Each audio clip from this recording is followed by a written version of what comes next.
दीदी आवाज आ रहा है? आवाज आ रही है। हाँ जी मैं आपके दर्शन भी कर रही हूँ, आवाज भी आ रही है।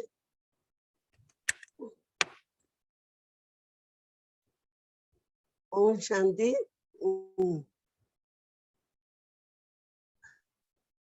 आप अति स्नेही, यथा नाम तथा गुण। सुनीता बेन, आपने इतना जोरदार वेलकम किया। मुझे आपके वेलकम का वेलकम है। थैंक यू दीदी। ये भी एक कायदा है। जब कोई कार्य होता है उसमें स्वागत की विधि अपनाई जाती है। आज बाबा ने कहा कि विधि से सिद्धि होती है, तो हमने जो आज टॉपिक रखा है कायदा में फायदा, वास्तव में इसका सूक्ष्म अर्थ ये है कि विधि से सिद्धि। कोई भी कार्य हम करते हैं हमें विधि पूर्वक करना, हम कायदे से करना, हम नियम प्रमाण करना, हम इसमें हमारा अपना ही लाभ है। इसलिए हमें आज इस टॉपिक पर गहराई से विचार करना होगा। ये टॉपिक कोई नया नहीं है, इस शब्द का रूपांतर है। श्रीमत कहें, नियम कहें, लॉज कहें, मर्यादाएं कहें, जो भी कहें, हमें जब ईश्वरीय नियम जो बने हुए हैं जिन्हें श्रीमत कहते हैं, उन्हें उनमें चलकर, उन पर चलकर जब हम अपना जीवन चलाते हैं, इससे बड़ा फायदा नजर आता है। और अगर अपनी मन में चलाते हैं, इससे उलझन पैदा होती है। उलझनों से बचने के लिए, सुलझा हुआ रहने के लिए और परिस्थितियों को सुलझाने के लिए हर तरीके से सोचा जाए तो कायदे से चलने में फायदा है। इतिहास साक्षी है। रामायण में लक्ष्मण रेखा उल्लंघने पर सीता देवी जी का क्या हाल हुआ। जब जब मनुष्य ने कायदों को तोड़ा तो उनके जीवन में कठिनाइयां, तनाव, संघर्ष बहुत हुआ। और जो कायदे पे सीधा सीधा चलते रहे उन्हें फायदे हुए। जब परम पिता परमात्मा ने देखा कि मनुष्य की चलन बेकायदे हुई है, उठने का कायदा नहीं, सोने का कायदा नहीं, चलने का, बैठने का, खाने पीने का, हर चीज मर्यादा के विपरीत हुई है, तब परमात्मा को धरती पर आना पड़ा। जब जब होत धर्म की हानि, बढ़त हो पाप महाभिमानी, तब तब धरत प्रभु मनुष्य शरीरा, हर्त सकल भव पीरा। जब भी धरती पर धर्म अर्थात धारणाओं की, अर्थात कायदों की कमी हो गई, तभी तभी परमात्मा को धरती पर आना पड़ा। और तभी परमात्मा ने देखा इससे मनुष्य दुखी हुआ, कायदे तोड़ने से दुखी हुआ। कोई कहते हैं कि दिल पसंद करते रहने से, स्वतंत्रता से रहने से अपने को मजा आता है, इससे इतने बंधन में हम क्यों फंसे। लेकिन वास्तव में कायदे बंधन नहीं है, कायदे गले की माला है, कायदे श्रृंगार है। श्रीमत श्रेष्ठ बनाती है और कायदे जो है उनसे हमें बड़ा बेनिफिट होता है।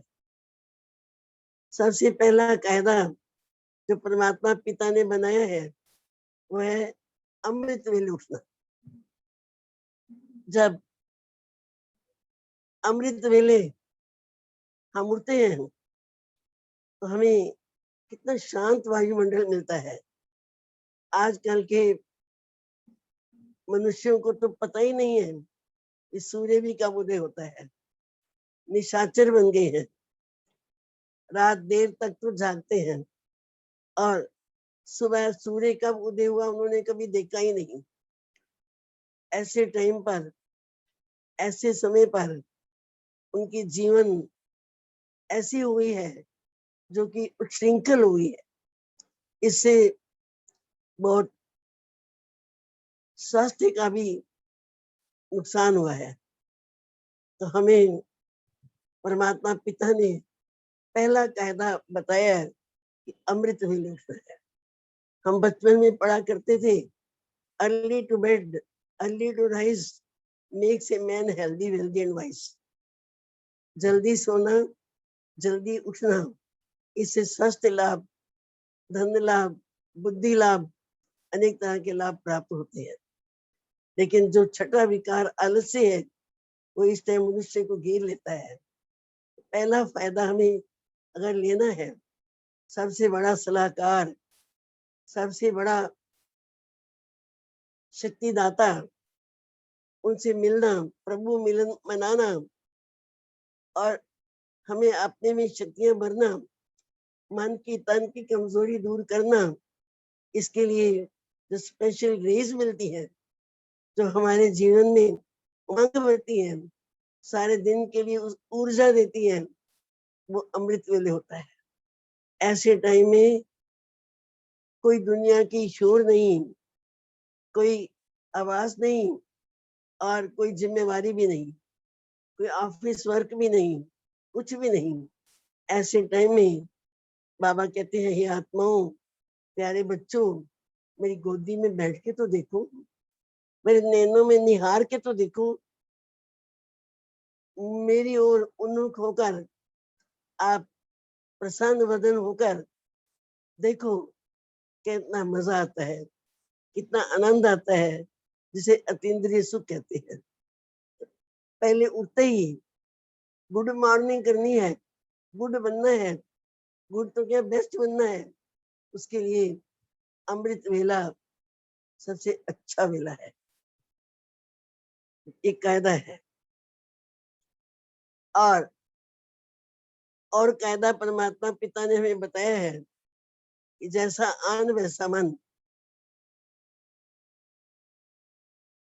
अगर हम सभी अशुद्ध अन्न खाते हैं और वेजिटेरियन नहीं लेते हैं, जो मन में आया अन्न सन खा लेते हैं, इससे शरीर में तो उष्णता बढ़ती ही है, माइंड में भी बहुत हलचल होती है, क्योंकि जैसा भोजन अंदर में जाएगा उसी प्रमाण हमारी हेल्थ बनेगी। परमात्मा पिता ने ये लॉ जो बनाया है, ये खास बनाया है। मुझे याद है एक बार हम बस में बैठी हुई थी, होली के दिन थे, मेरे से पहली सीट पर एक कुमार बैठा हुआ था। दरवाजा खोलकर उसको, खिड़की खोलकर उसको कंडक्टर ने कहा कि बंद कर दो खिड़की, आपके ऊपर पानी आएगा, बौछार आएगी या होली का रंग आएगा। कहता है देखी जाएगी। जी उसने कहा देखी जाएगी, तुरंत एक बहुत बड़ा सा गुब्बारा आकर उसकी आंख के ऊपर फूटा और उसकी आंख में से भी ब्लड बहने लग गया। तो बोला ले देख ले अच्छी तरह।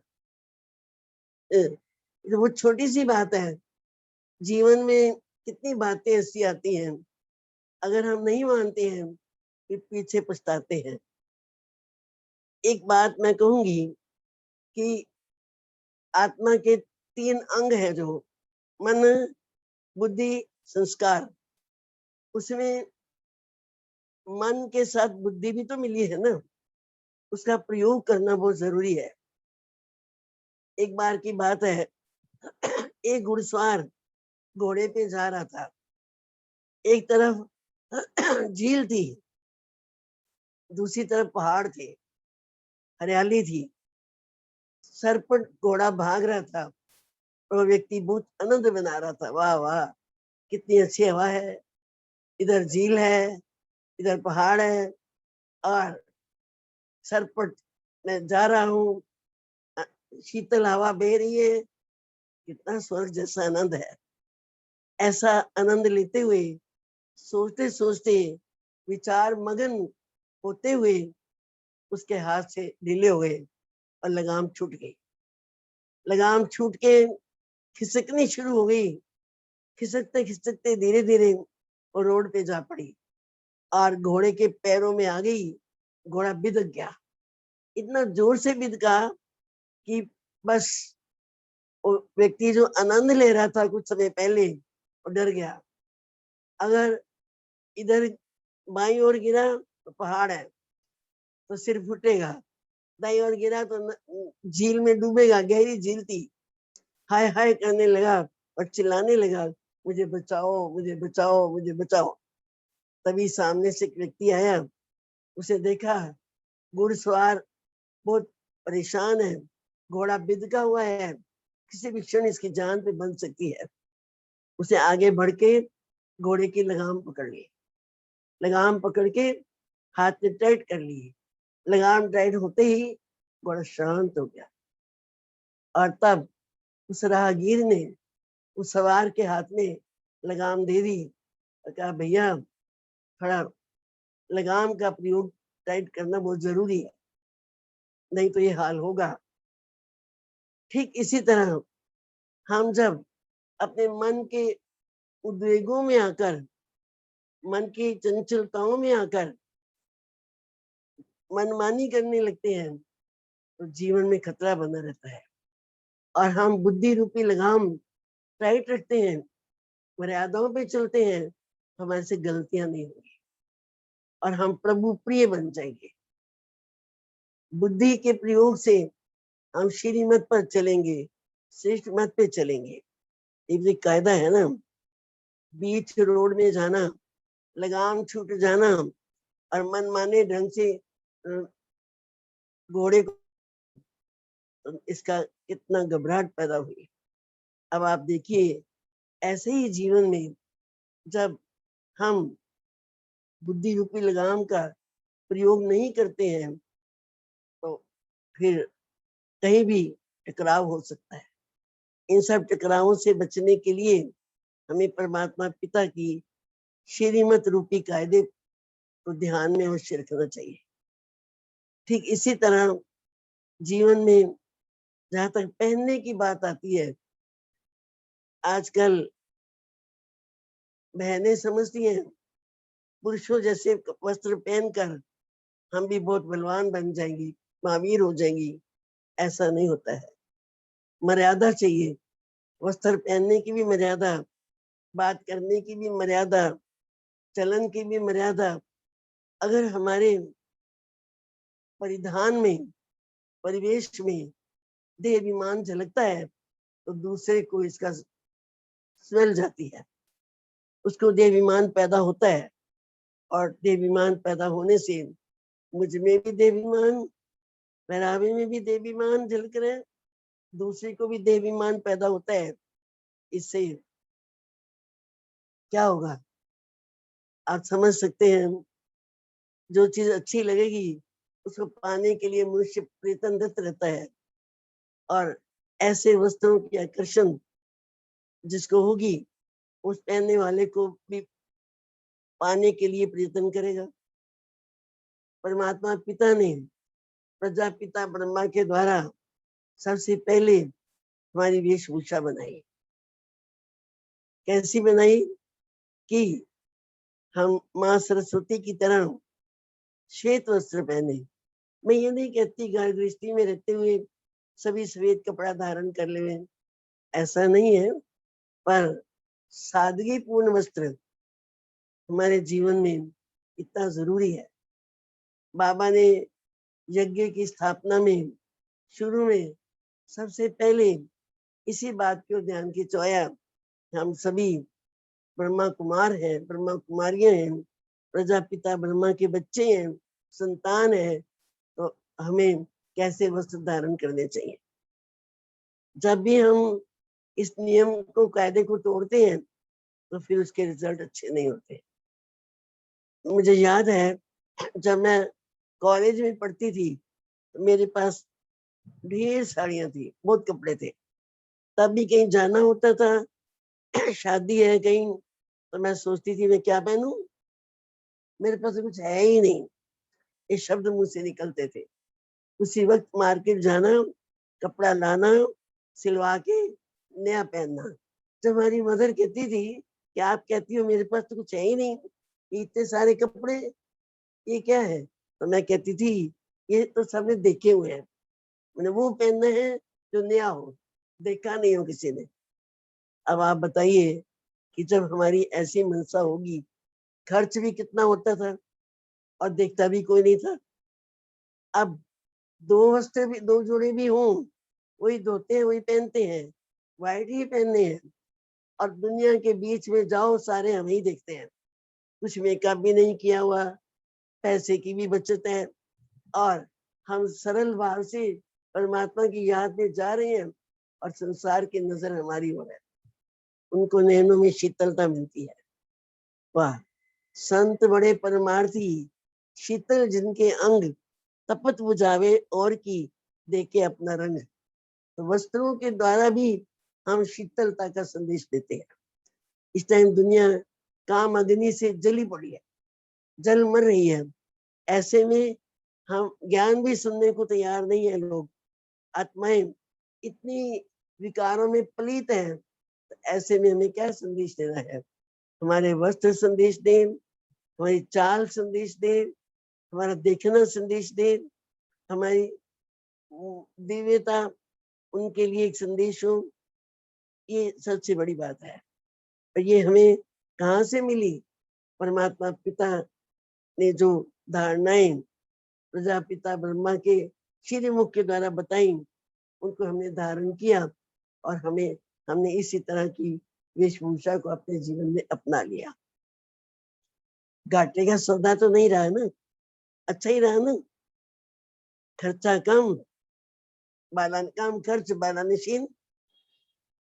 इसी तरह से जब हम अपने दिन की दिनचर्या शुरू करते हैं, सबसे पहले परमात्मा के महावाक्य सुनना कितना आनंद होता है।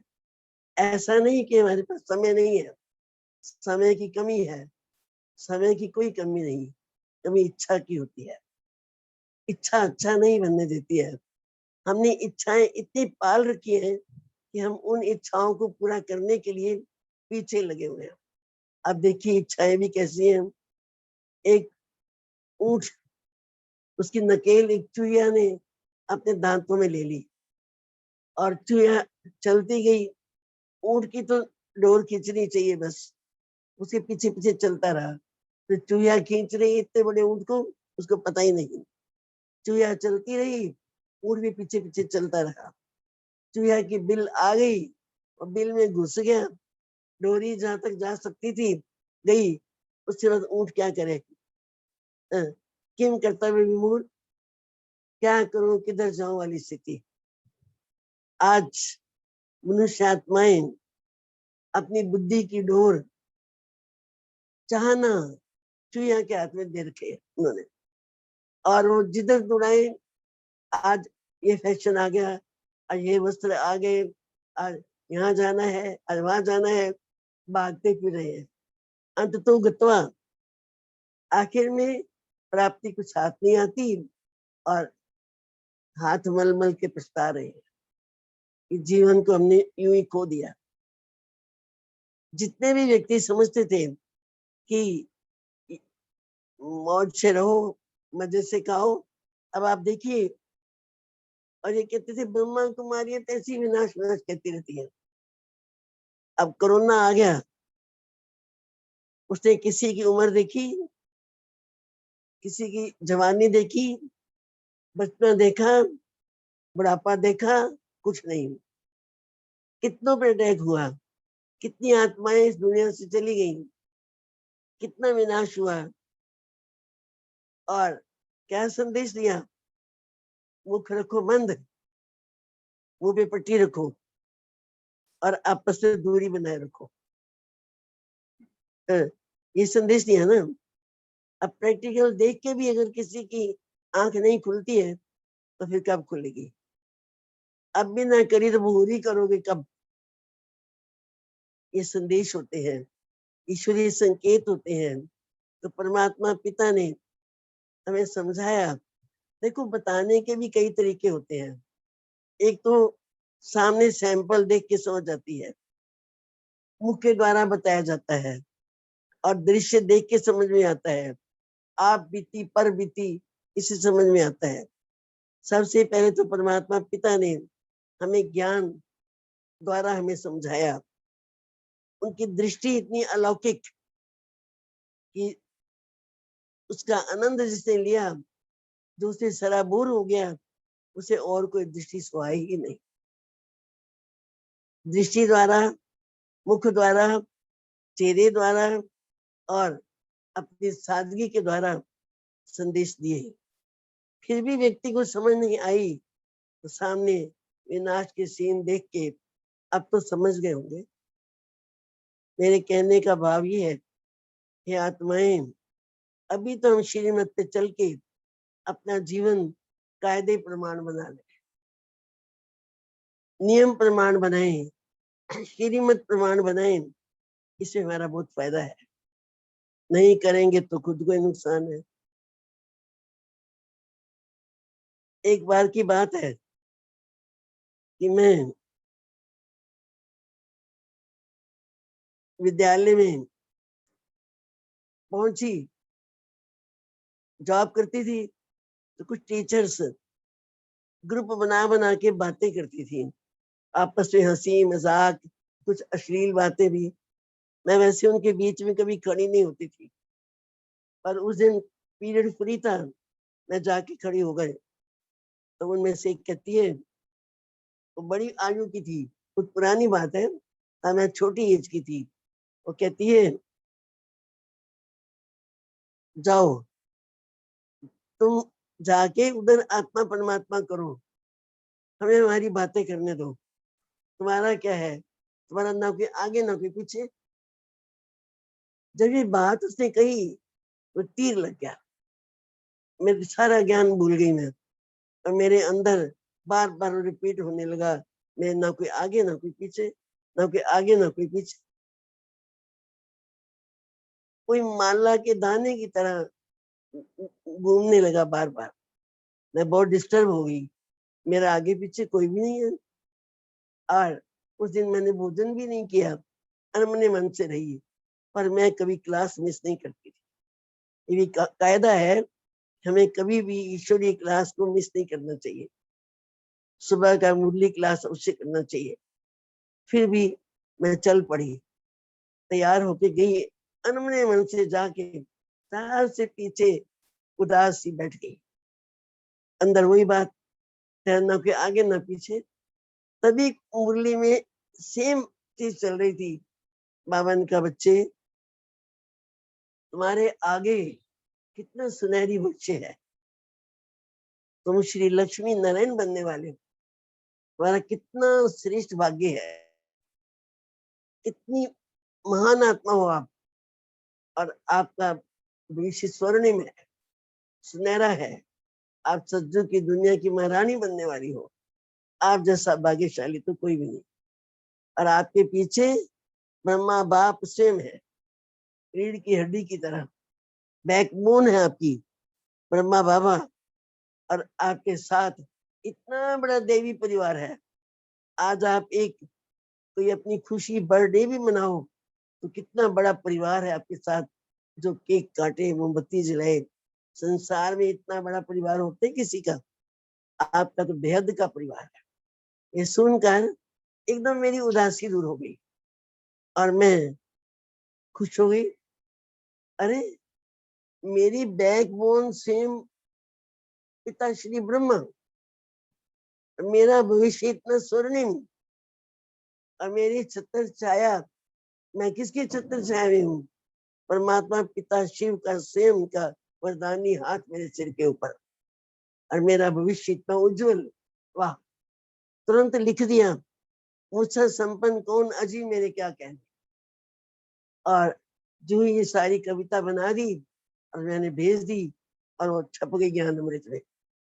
कितनों से मैंने सुना कि वो कह रहे थे हमारे घर में उदासी थी, माता पिता अलग बैठे हुए थे और घरों में कुछ ना कुछ होते ही रहता है। तभी पोस्टमैन पहुंचा और पत्रिका दी, खोली तो पहले पन्ने भी वही था, मुझसा संपन्न कौन अजी मेरे क्या कह रहे। आप देखो ये महावाक्य, परमात्मा महावाक्य हमारे लिए मेडिसिन है। जिस टाइम जिसको जो प्रॉब्लम होती है वही दवाई मिल जाती है। जो समस्या चल रही होती है, जो बात मन में होती है, उसी तरह का हल उत्तर महावाक्यों में आ जाता है और हमारे लिए बहुत बड़ा वरदान सिद्ध हो जाता है। ये वरदान कब मिलेगा? जब हम इस कायदे पे चलेंगे, हमें ईश्वरीय क्लास जरूर करनी है, किसी भी सूरत में मिस नहीं करनी है। इसको कहते हैं कायदे में फायदा। और मैं इतनी खुश हो गई, इतनी खुश हो गई, जाने मुझे क्या मिल गया है। ये भी तो कायदा है ना। इसी तरह से हमें अपनी डायरी भी लिखनी चाहिए, दिनचर्या चेक करनी चाहिए, किधर जा रहे, कहाँ जा रहे, क्या कर रहे, अपना कुछ पता ही नहीं है। ऐसा नहीं, मैं आत्मा साक्षी होके अपने मन दर्पण को चेक करूं, देखूं कि मेरा मनवा किधर जा रहा है। मनमना भव है या तनमना भव है या धनमना भव है, हाँ, या फैशन मना भव है या प्रभु की याद मना भव है। क्या है? जैसा सोचिए वैसा होइए। अगर मैं आत्मा श्री बाबा को याद करती हूँ और स्वयं अपने स्वरूप में टिकती हूँ, ऐसा अनचीना आनंद मिलता है तो संसार में किसी दुकान पे ढूंढने पे नहीं मिलेगा। कितना भी खर्च कर लो नहीं मिलेगा, जो अपने आप ही मिलता है हमें। ऐसे टाइम पे हमें इस संदेश को समझना चाहिए कि अब नहीं जागे तो कब जागेंगे। जागने को हम बैठे हुए हैं, आंखें खुली हैं, जाग रहे हैं ना, पर जाग के भी सोए पड़े हैं।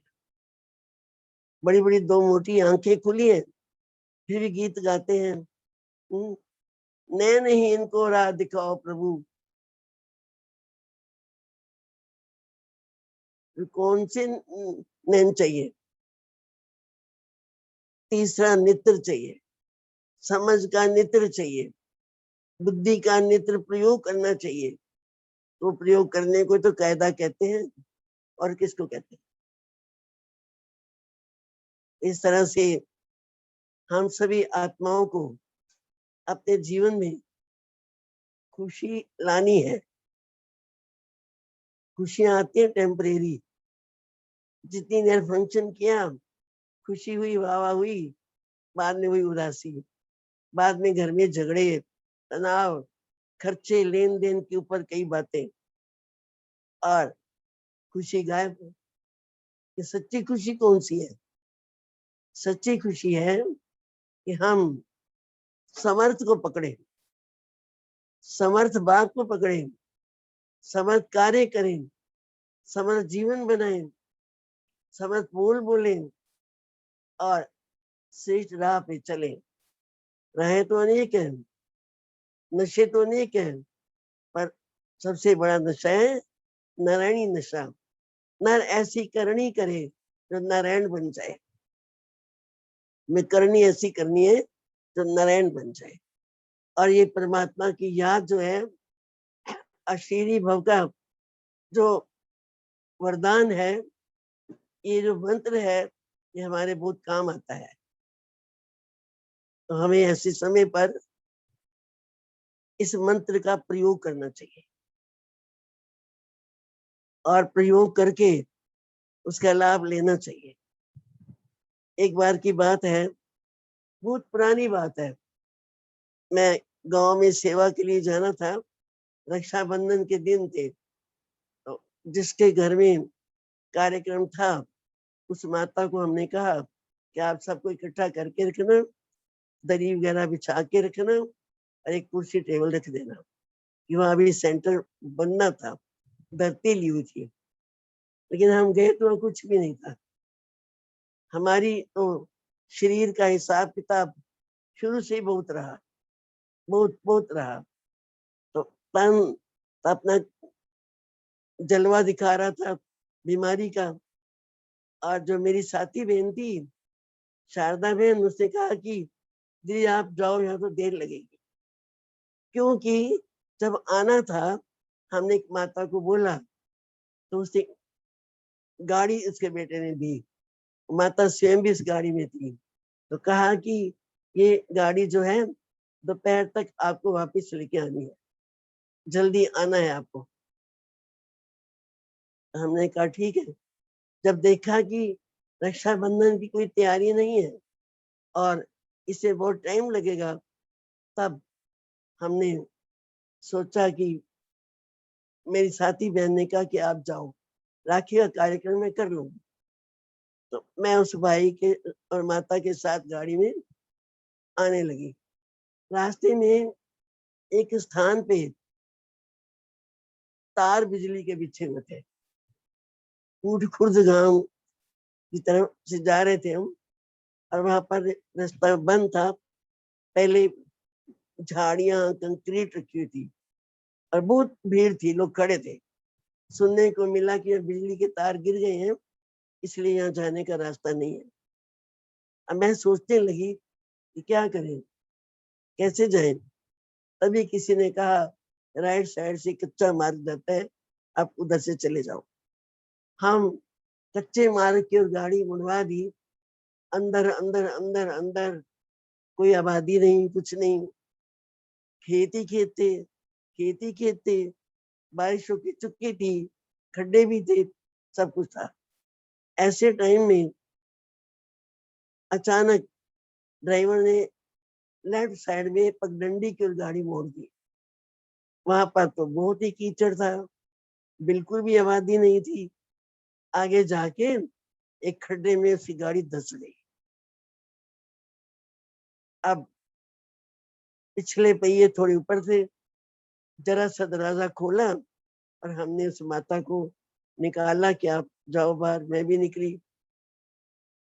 तभी वो तो एक पत्थर पर बैठ गई और मैं सोचने लगी, चारों ओर कहीं कोई धुआं नहीं निकल रहा कि मनुष्य की कोई अ, खाना पकाने की अग्नि का धुआं हो, आवाजें हो, कोई गाय भैंस हो, कोई जानवर भी हो, कुछ नहीं। तो मेरे मन में संकल्प आया, ऐसे तो यह सड़ भी जाएंगे तो पता भी नहीं चलेगा किसी को।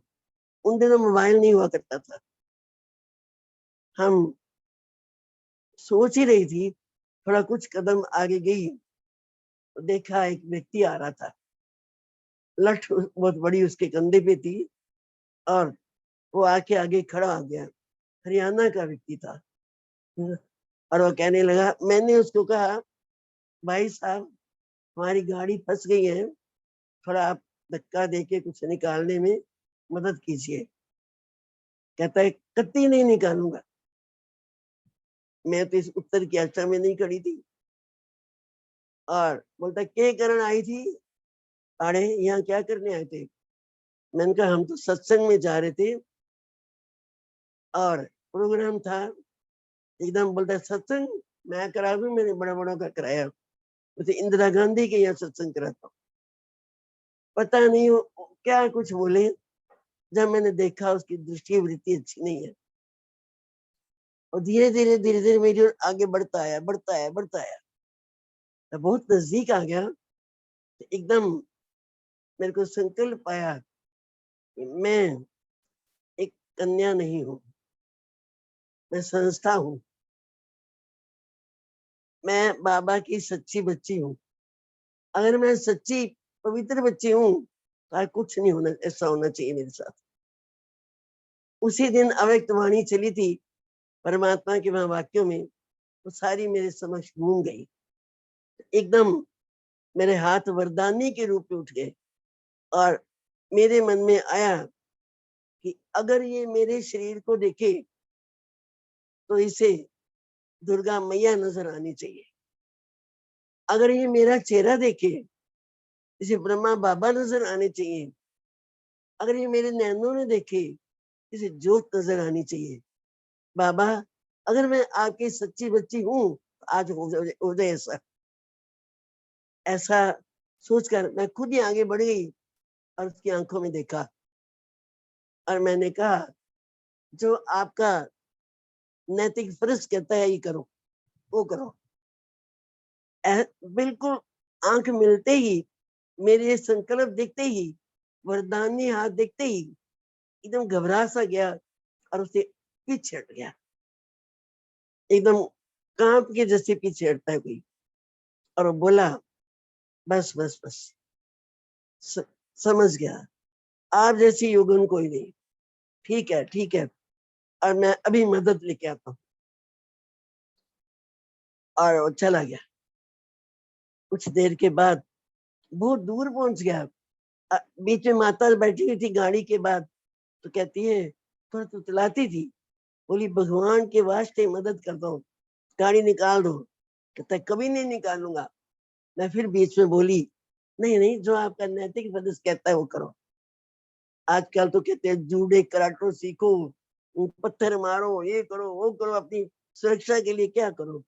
पर बाबा को आगे किया, ज्योत आगे करी, शिव परमात्मा को याद किया, तो देखो कैसी टचिंग उसको भी हो गई और चला गया।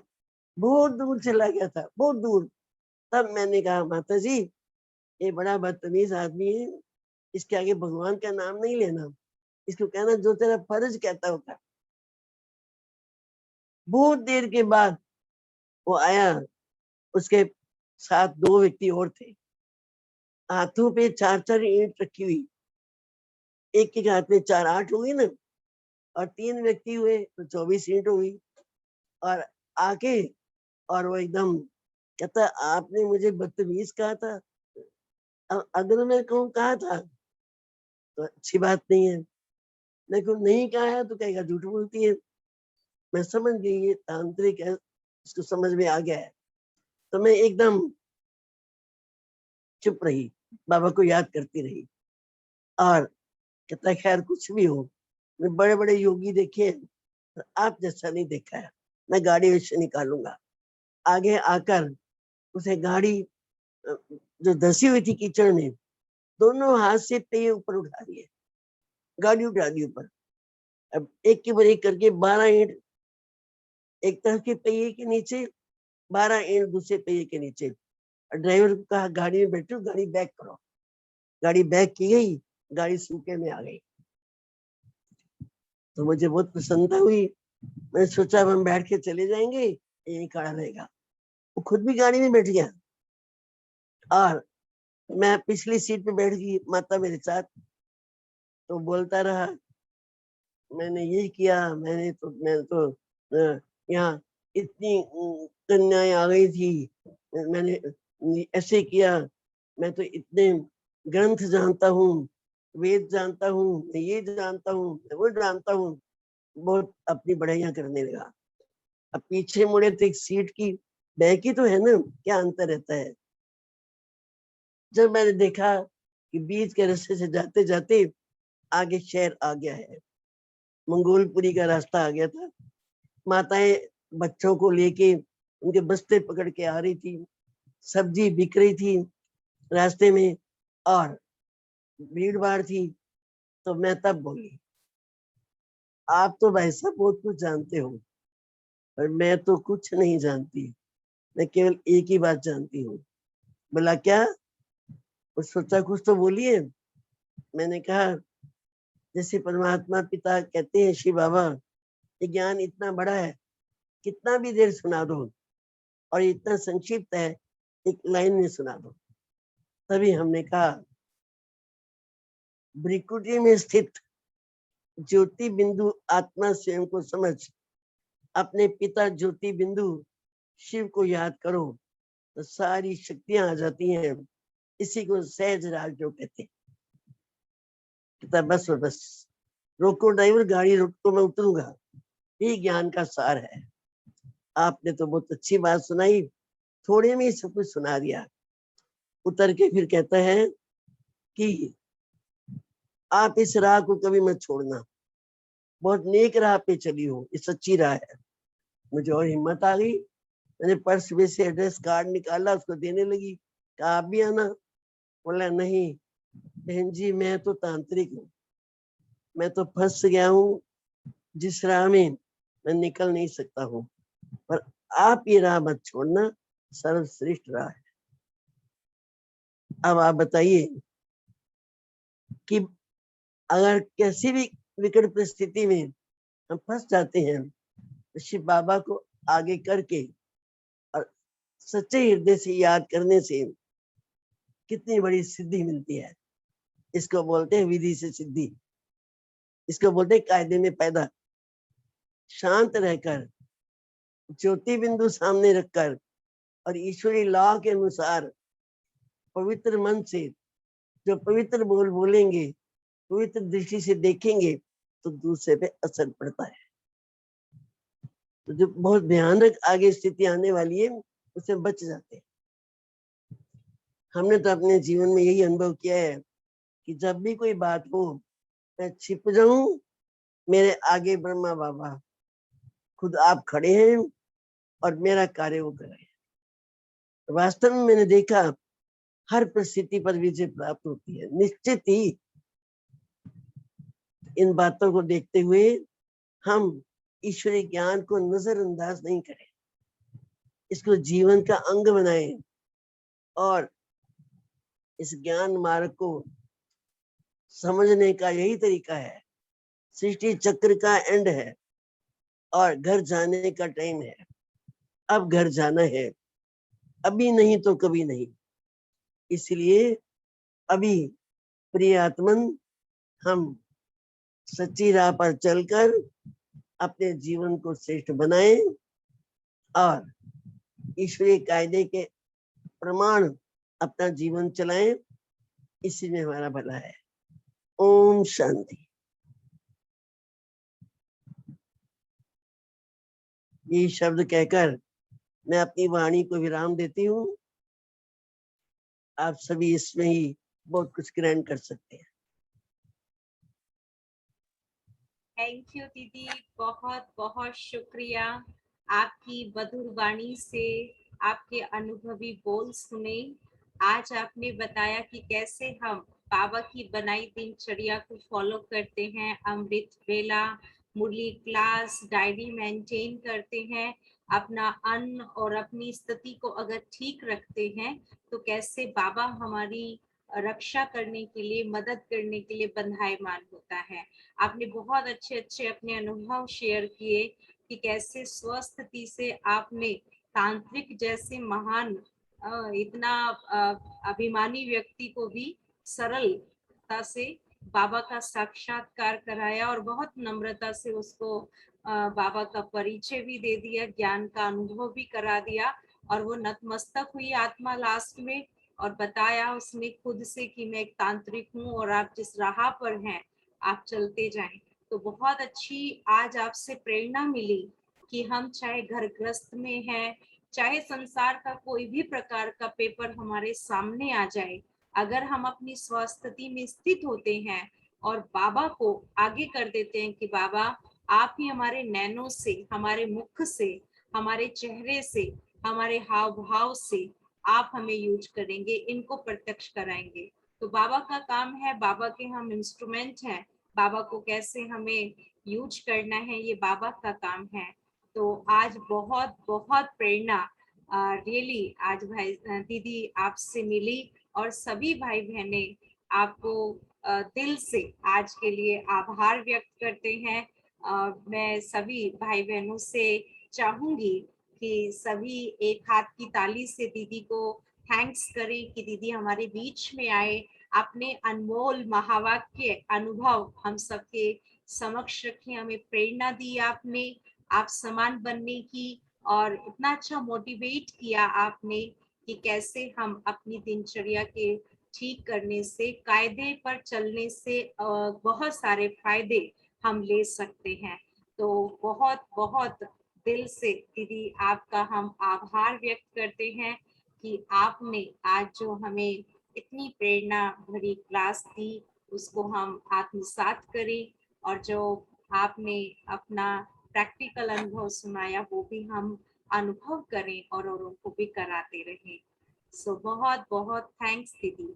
आप सबको बताती हूँ, दीदी जी कवित्री हैं। जैसे दीदी ने बताया ना, अपना एक एग्जाम्पल दिया कि कैसे कॉलेज टाइम में लड़कियों ने, सखियों ने कहा कि आपके तो कोई ना आगे है ना पीछे है, इसलिए आप हमारी कैटेगरी की नहीं हो, आप जाओ, आप अलग बैठ के आत्मा परमात्मा करो।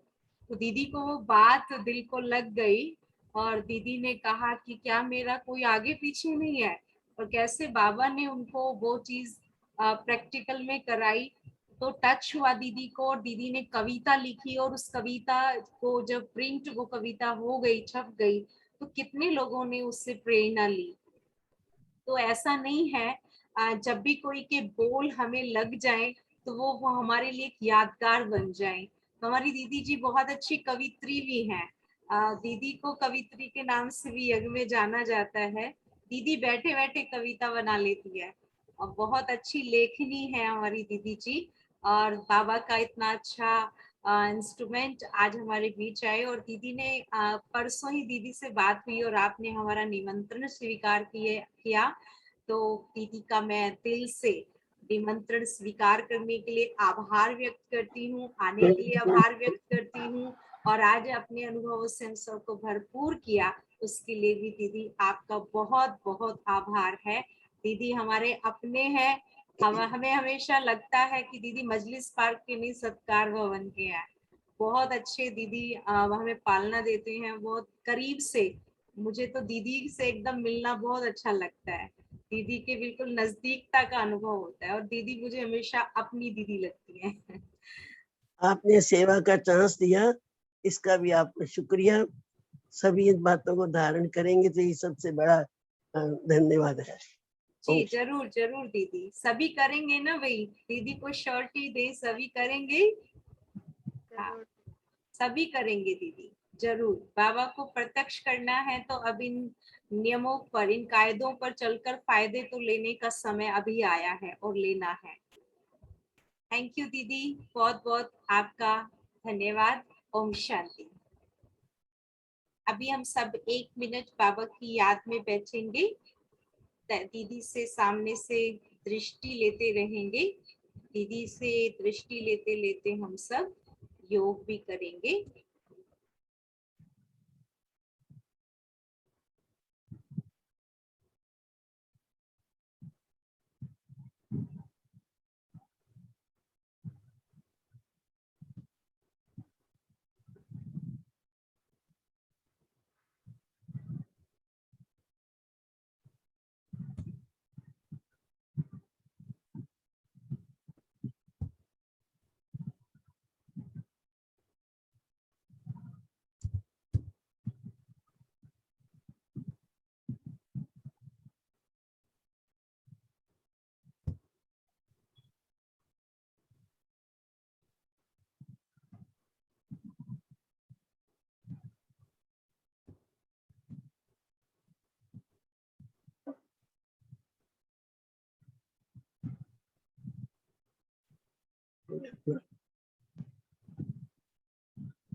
बंद कर।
बहुत बहुत धन्यवाद सभी भाई बहनों का।